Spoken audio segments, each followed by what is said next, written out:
Katherine, thank you so much for joining us today. First, what inspired you to run and what separates you from the other candidates? Oh wow, that is a big question. I think what inspired me the most to run is just my personal Kings experience. So Kings has been a community where I've found a lot of growth. When I came into Kings, I was lost. I really didn't know what my beliefs were, what my core convictions were, but Kings has helped me find that thanks to a wonderful house, thanks to wonderful mentors that we have here with the faculty and staff. It's just been an incredible gift to me. And so I think that's what just spawned this want to serve the school that served me so well. And that's really, I think, what separates me to some extent is just service. It's genuine. I want to give back to a community that has given so much to me. And I'm a doer. I will work very, very hard to get that done because, you know, I've seen such great benefit and such growth from this community that I can't thank it enough. So this is my way of saying thank you to all of you for helping me get to where I am today. Yeah. What did you do as scholar for the House of Margaret Thatcher? What was your proudest accomplishment of that year? And what was something that you worked to change? It's a very ambiguous role. You know, we celebrate academic accomplishment and we also have to deal with students that are finding themselves in a hard time academically. But I think that one of the things that I wanted to do was give this role a little bit more definition. So I added a career development component with the Office of Vocational and Career Development. So I help girls in the House edit their resumes, find internships. We have one-on-one meetings where I can talk to them about where their interests are, because for freshmen it's hard to find, you know, what it is they're passionate about, what are they here for, and there's so much pressure to figure that out in your first year at Kings. But I wanted to be the person that started the dialogue with them to say, what is your passion? Like, let's just talk about your interests. Let's forget, you know, about all of the logistics, dream big. What do you want to do? And so that's some of the definition that I think I've added to the scholar role. And for us in the House of Thatcher, it's worked very well. And so I'm very, very proud of that. And I hope that the next scholar behind me, you know, carries on that tradition. What role should the SBP take on in the Kings community? The SBP, it's a tricky role. I think it's both manager and leader. So I think that the SBP is critical in crafting that inspirational message, that vision that the school is going to take for that year. But it's also about being that manager that comes on with some tough empathy. You know, if things aren't working, we need to fix it. You're the leader, you're the organizer, and that's your job. Make things systematic. Make sure we're doing things to our maximum efficiency. Make sure that your cabinet is finding their comparative advantage. I interned at the Charles Koch Institute and we hammered home market-based management, and I am a market-based management kind of girl. I love seeing people find what they're good at, honing in on their specialization, and then getting to excel there. So I think it goes back to that empowerment. That is what your job is. You are a manager to empower your team, but you're also a leader. You need to inspire that vision alongside it, and that goes for the student body as a whole. That's the vision that you present. You are the face for them. And so I think that's the crux of the role. What do you believe is the most important quality to have as SBP? Oh, man. I think the most important quality comes down to discernment.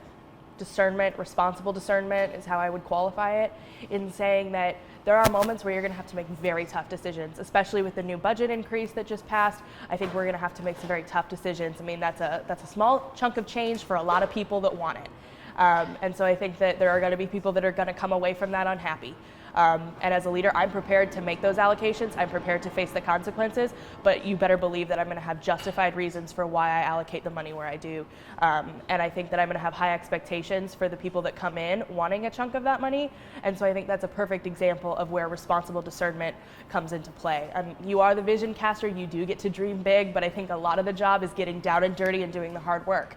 And for me, that's what you're going to get from an SBP if I'm elected is hard work and dedication. What is your biggest weakness and how will you overcome it as president?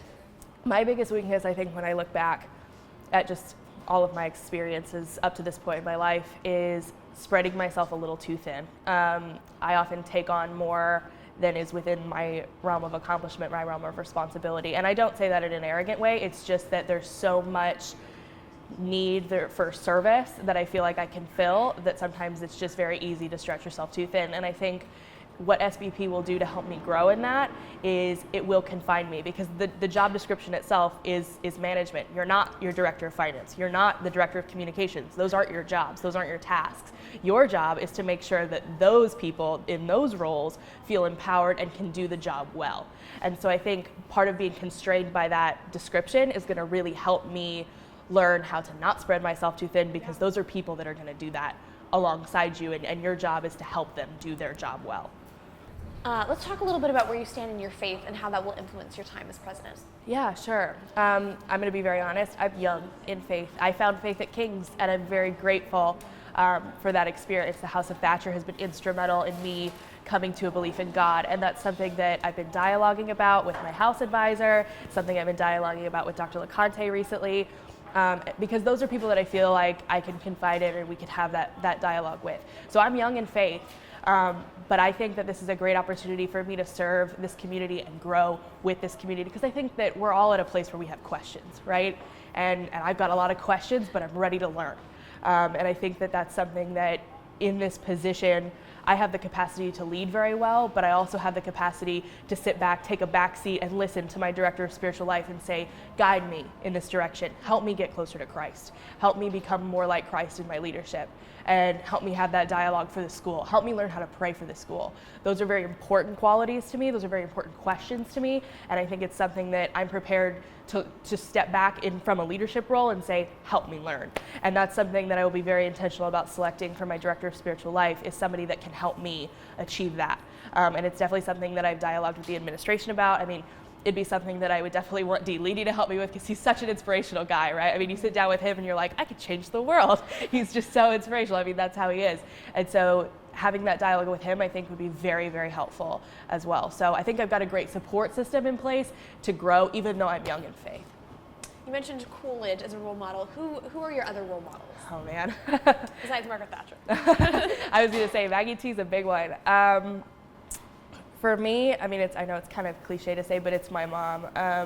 Her work ethic and just dedication to the practical, showing me that you can be a strong, independent woman, and you can, get things. Yeah, well, you can get things done. You can, you can have a vision. You can be, independent and visionary in that sense. I think that, she's just done an incredible job and teaching me what hard work really means and how hard work pays off in the end. And so I think that that's instrumental. I really look to Dr. LeConte. I think he's a great inspiration. We've had great dialogue, and I think that his capacity for story is incredible, and I think that that's part of leadership, right? It's being willing to share your story, both your strengths and your weaknesses. So I've really enjoyed getting to have that dialogue with him at King's. And then, I have to say it's Margaret Thatcher for me. I mean, she is the epitome of a conviction politician to me, and she was a hard worker. And so that's what I look to embody, is that hard work, but also like strong conviction, strong commitment to the principles that I stand behind, and that's important to me as a leader. So I was very grateful. It's definitely providential that I was put in the House of Thatcher, and I am so grateful that I am here. Do you have anything else you would like to say to the King's community, or things that you want the community to know about you? I would just say thank you. Thank you for a great 2 years thus far. I mean, I'm coming into my senior year. I'm sorry. I'm a junior by credit this year, so it's been a short ride, but in that short time, it's been an incredible ride. And I just have to say thank you so much to everyone here who has helped me grow.